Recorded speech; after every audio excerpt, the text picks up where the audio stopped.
In this video, we'll be looking at section 7.3, which covers double angle identities. If you don't have your formula sheet ready, you will want it, so make sure you grab that. We're going to start by looking at the double angle identities for sine and cosine. They are labeled on here, right here. I knew they were on here somewhere, our double angle formulas. You'll notice that sine only has one, but cosine has three. There are times when each one will be useful. You're just going to have to kind of learn when that is. There is one for tangent. We can use it. We don't have to. I'll show you why. So we're going to start by using our double angle identities.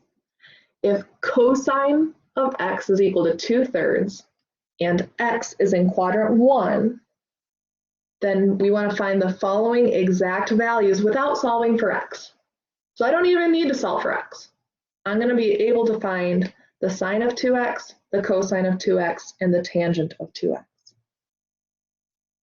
So according to my double angle formula, the sine of 2x is equal to 2 times the sine of x times the cosine of x.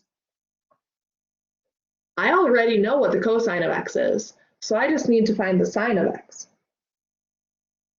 Well, how do we find the sine of x?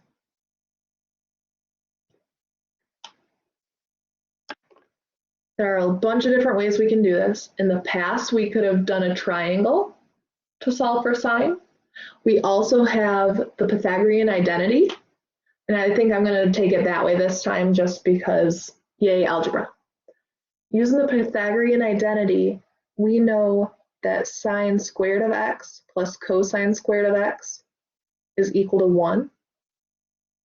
So that'll tell us sine squared of x plus the cosine of x is 2/3. So if I take 2/3 and I square it, that'll be equal to 1. 2/3 squared is 4/9. So we have sine squared of x plus 4/9 is equal to 1. I subtract over the 4/9, so sine squared of x is equal to 5/9. To solve for sine, I take the square root of both sides. And the sine of x is equal to the square root of 5 over the square root of 9, and the square root of 9 is 3. I know that I'm taking the positive value because we are in quadrant 1, and in quadrant 1, sine is positive. So hey, I now have the value of sine of x. I can plug that in. So the sine of 2x is 2 times the sine of x, which is square root of 5 over 3, times the cosine of x, which is 2/3. That gives me 2 times the square root of 5 times 2, which is 4 square root of 5, over 3 times 3, which is 9.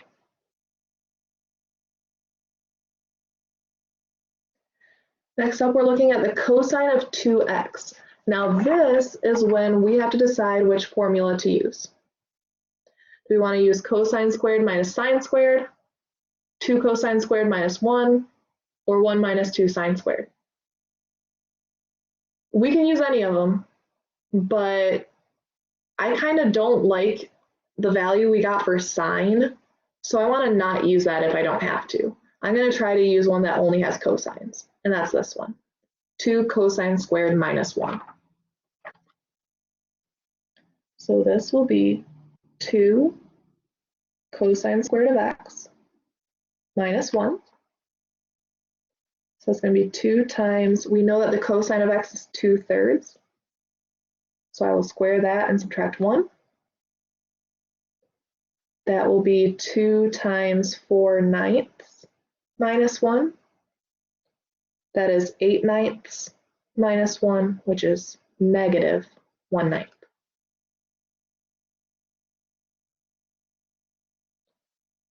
Finally, we have the tangent of 2x.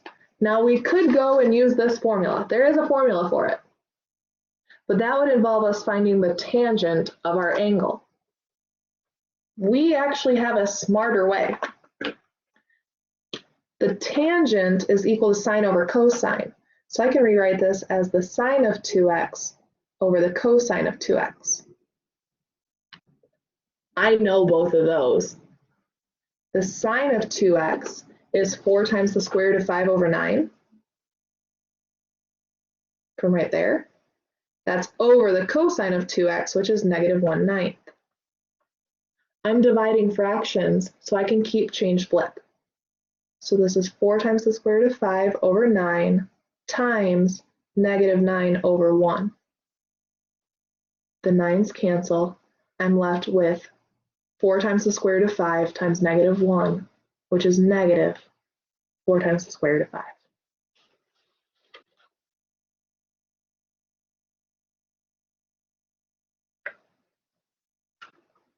We have some other identities here, half angle and power reduction formulas. This tells us how to deal with half of an angle, or if we want to take something that is squared and reduce it to where it's not squared, we have those formulas here too. Notice that for these half angle identities, they have plus or minus signs. We'll talk about how to know when to use the positive and when to use the negative.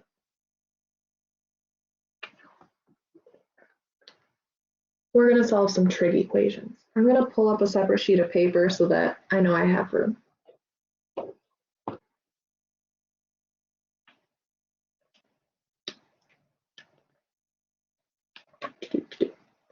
First up, we are looking at 2 times the sine of 2t plus 3 cosine of t is equal to 0.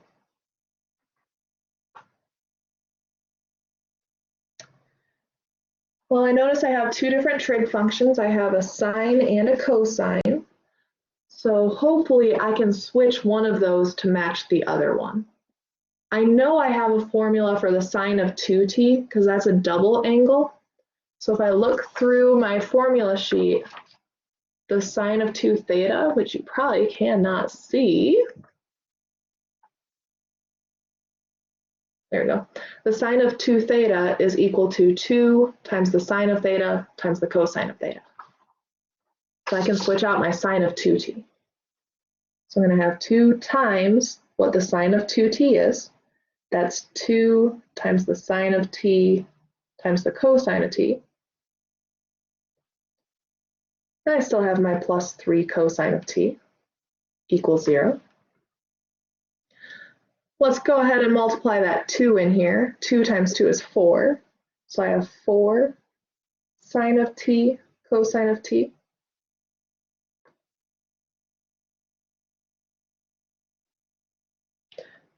Not sure how I got an extra plus in here. That shouldn't be there.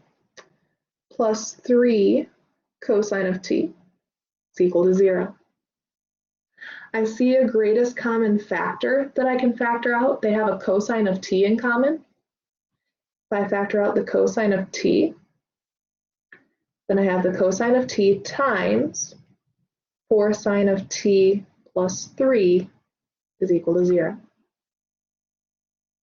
Since I have two things multiplied together equaling 0, either cosine of t equals 0 or 4 times the sine of t plus 3 is equal to 0. If the cosine of t equals 0, there are two places on my unit circle where that happens. That happens at pi over 2 and at 3 pi over 2. If 4 times the sine of t plus 3 equals 0, then I want to get to that t. I'm going to have to get the sine alone first. So I'll subtract 3. So 4 times the sine of 3 is equal to negative 3. Divide by 4. The sine of t is equal to negative 3/4. And that one's not on my unit circle, so I'm going to have to use my calculator. I need to take the inverse sine of negative 3/4. The inverse sine of negative 3/4 gives me negative 0.8481.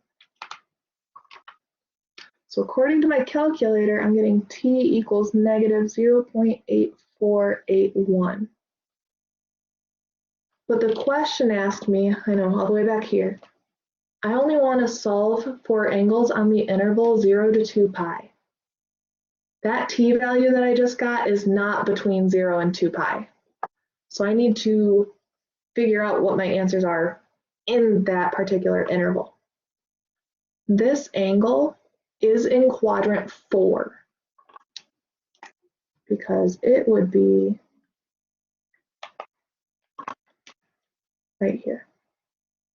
My reference angle is just going to be the positive measure of what they gave me. I use theta sub r to represent my reference angle, so I'll use that. My reference angle is 0.8481.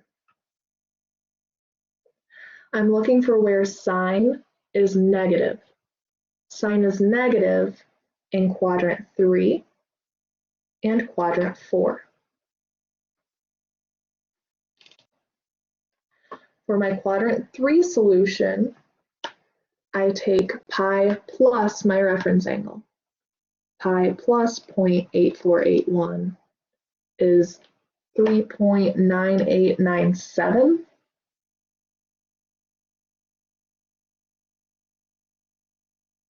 For my quadrant 4 answer, I take 2 pi minus my reference angle, 0.8481, and I get 5.4351. So I have 4 solutions. I did not add 2 pi k this time because it only wanted the ones between 0 and 2 pi, and those are the ones that I'm given. So we're good.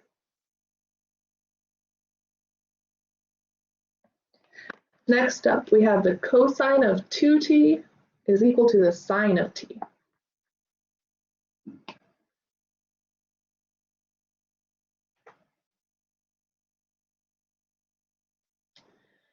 Now I have 2 trig functions again. I'm going to want to see if I can combine them somehow, so they need to match. Cosine of 2t, that's a double angle. We have 3 different choices. But I want to turn this cosine into just sines. The only version of my double angle for cosine that involves only sine is this bottom one. So I'm going to rewrite the cosine of 2 times my angle as 1 minus 2 sine squared. So I'm going to rewrite this as 1 minus 2 sine squared of t is equal to the sine of t. I now have a sine squared. I want everything on one side, and I like my squared term to be positive, so I'm going to move everything to the right. That'll give me 0 is equal to 2 sine squared of t plus the sine of t minus 1. I'm going to do my u substitution, where I let u be equal to the sine of t. So then my equation is 0 equals 2u squared plus u minus 1. That factors really nicely. So we have 0 is equal to 2u minus 1 times u plus 1. In the first case, if 2u minus 1 equals 0, then u is equal to 1/2. If u plus 1 equals 0, then u equals -1. We have to remember that u is equal to the sine of t. So really, we have the sine of t is equal to 1/2, or the sine of t is equal to -1. These are all values on my unit circle. Sine is equal to 1/2 at pi over 6 and 5 pi over 6. Sine is equal to -1 at 3 pi over 2. So I have 3 solutions to this one.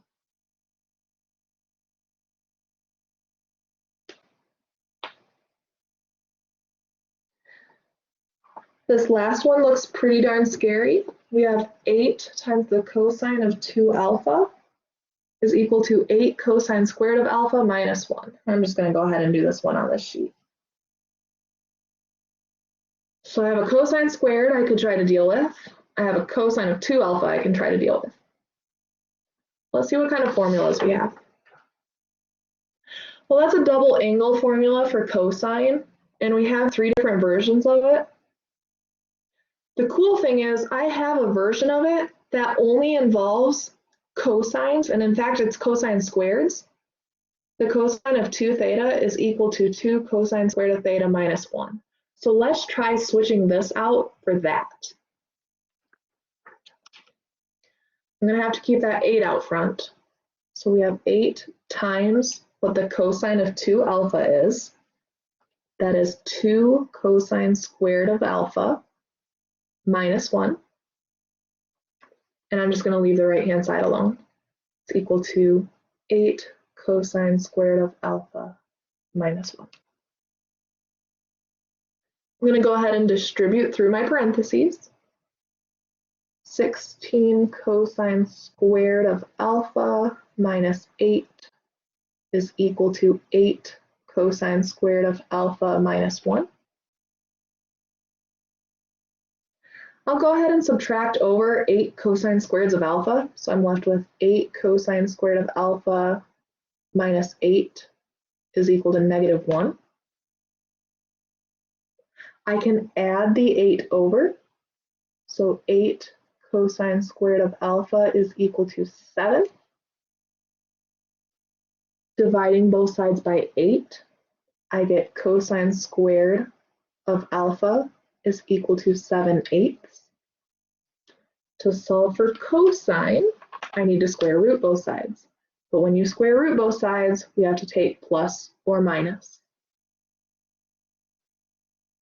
So I'm going to have the cosine of alpha is equal to plus or minus the square root of 7/8.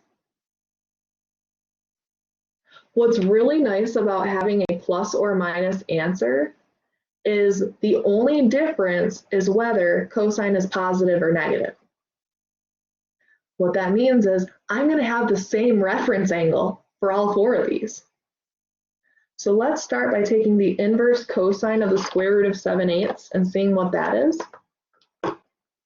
The inverse cosine of the square root of 7/8. I'm getting 0.3614. That is a quadrant 1 answer. And if it's my quadrant 1 answer, it's also my reference angle.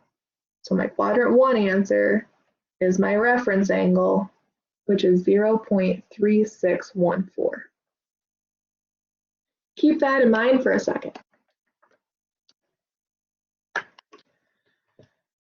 So if the cosine of alpha is a positive square root of 7/8, that happens in quadrant 1, which we already have an answer for, and in quadrant 4, we can find an answer for that. If cosine of alpha is equal to a negative square root of 7/8, then we need a quadrant 2 answer and a quadrant 3 answer. Well, it's the same value of this, just negative, so I'm going to have the same reference angle for all these. That's awesome, because I already know my quadrant 1 answer as my reference angle of 0.3614. My quadrant 2 answer is pi minus my reference angle, which is 2.7802. My quadrant 3 answer is pi plus my reference angle, which is 3.5030. And my quadrant 4 answer is 2 pi minus my reference angle, for which I'm getting 5.9218. So I have my 4 solutions, the 2 for when cosine is positive, and the 2 for when cosine is negative.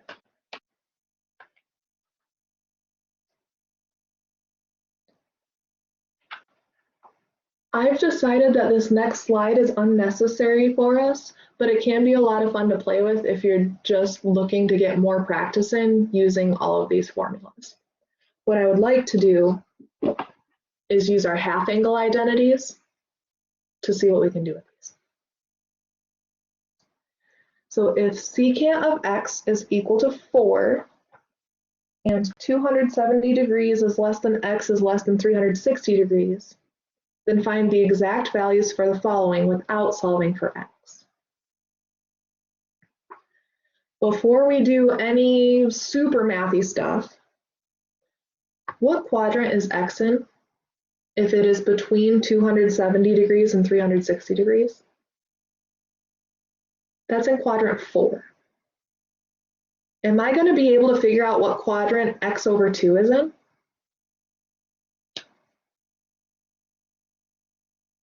X over 2 is going to be between 270 over 2 and 360 over 2. So that means x over 2 is between 135 degrees and 180 degrees. What quadrant does that fall in? That's quadrant 2. In quadrant 2, is sine positive or negative? Positive. In quadrant 2, is cosine positive or negative? Negative. What about tangent? Negative. So we have to make sure that our final answers have those signs. No pun intended with the trigonometric function sign. All right, so first up is the sine of x over 2. We have our half angle formulas right here. So it says the sine of x over 2 will be plus or minus. We want the plus square root of 1 minus the cosine of x over 2. So that means I need to know what the cosine of x is. Uh-oh. Do I know what the cosine of x is? Not really, but I do know what the secant of x is. The secant of x is 4. Cosine is the reciprocal of secant. So cosine will be the reciprocal of 4, which is 1/4. So that means I'm looking at the square root of 1 minus 1/4 all over 2. That is the square root of 3/4 over 2. Well, 3/4 over 2 is 3/8. So we have the square root of 3/8. And that would be the square root of 3 over the square root of 8. Man, this does not simplify nicely very quickly. Because the square root of 8 is 2 times the square root of 2. So the square root of 3 over 2 times the square root of 2. But we don't like square roots in the denominators, man. I'll multiply by the square root of 2 in the numerator and denominator. That gives me the square root of 6 over 2 times the square root of 2 times the square root of 2 is 4. That is what I'm looking for. The square root of 6 over 4. Let's hope this next one is a little bit easier to work with. We want the cosine of x over 2. Our half angle formula for theta over 2 is plus or minus. We want the minus the square root of 1 plus the cosine of theta over 2. So the same thing as last time, but with a plus. And we need a minus out front. So negative square root of 1 plus the cosine of x all over 2. So it'll be the square root of 1 plus 1/4 over 2, which is the square root of 5/4 over 2, which is the square root of 5/8. Darn, we have to play the same game as last time. That's the square root of 5 over the square root of 8, which is the square root of 5 over 2 times the square root of 2. And if I multiply numerator and denominator by the square root of 2, then I'm looking at the square root of 10 over 4. Now you may have noticed I done messed up. I said there was a negative and then I didn't carry it through. These should all be negative. So my final answer is negative square root of 10 over 4.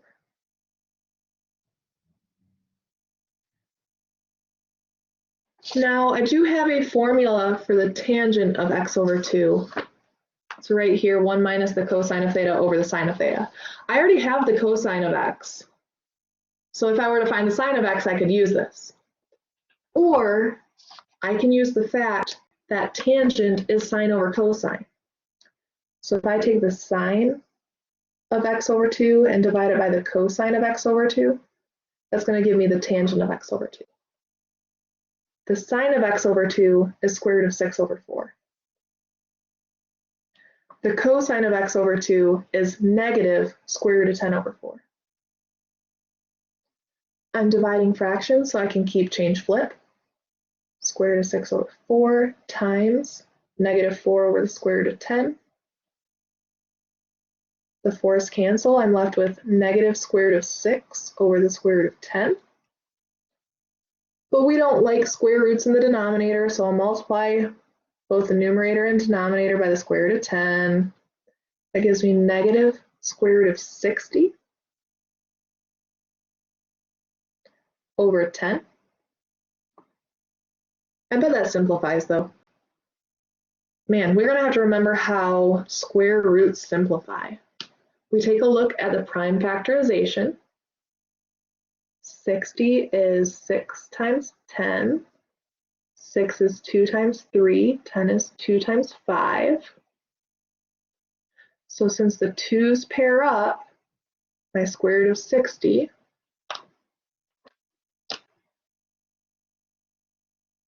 gets to have a 2 out front. And under the square root, I get 3 times 5, which is 15.